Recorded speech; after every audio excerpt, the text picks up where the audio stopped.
খাবে সব কিছু লিখে রাখছেন। তো রিজিক নিয়ে বান্দার কোনো টেনশন নাই, যা রিজিক যেখানে আছে সেখানে সে যাবেই।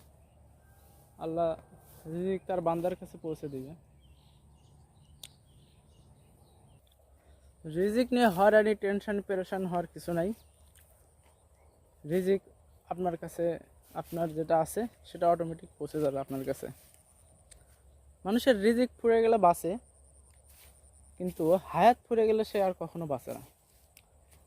রিজিক ফুরে গেলে মানুষ কেমনে বাঁচে? অনেক সময় মানুষ অসুস্থ হয়ে যায়, হাসপাতালের বেডে পড়ে আছে বা এমনিতে বাড়িতে আছে, বলে তো 15 দিন 20 দিন হলে কিছু খায় না।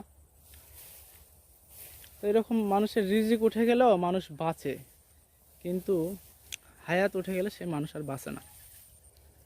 তো এই যে চোরার মধ্যে কোটি কোটি মানুষের রিজিক আল্লাহ দিয়ে রাখছেন, এখন এগুলো যদি ভালো হলে আমরা ঘরে নিয়ে যেতে পারি, তাহলে বুঝতে পারি এগুলো আমাদের ছিল, আমাদের রিজিকে আছে। আর যদি না নিয়ে যেতে পারি, তাহলে আমরা তখন বুঝতে পারি যে এগুলো আমাদের রিজিকে ছিল না। অনেক এলাকায় শিলাবৃষ্টি হয়েছে, ধান পানির নিচে চলে গেছে। তো এই এলাকায় এখনও আল্লাহ দিলে বৃষ্টি বা কোনো শিলাবৃষ্টি ঝড় বৃষ্টিতে ধানের কোনো ক্ষয়ক্ষতি হয়নি। এই জন্য আল্লাহর কাছে অনেক শুকরিয়া। আবার এই ধান বাড়িতে নিয়ে যাওয়ার পরে অনেকের খাওয়ার রিজিক হবে না, অনেকে মারা যাবে বা নিয়ে যাওয়ার আগেই মারা যাবে। আল্লাহ আমাদের উত্তম রিজিক দান করুক, আমিন।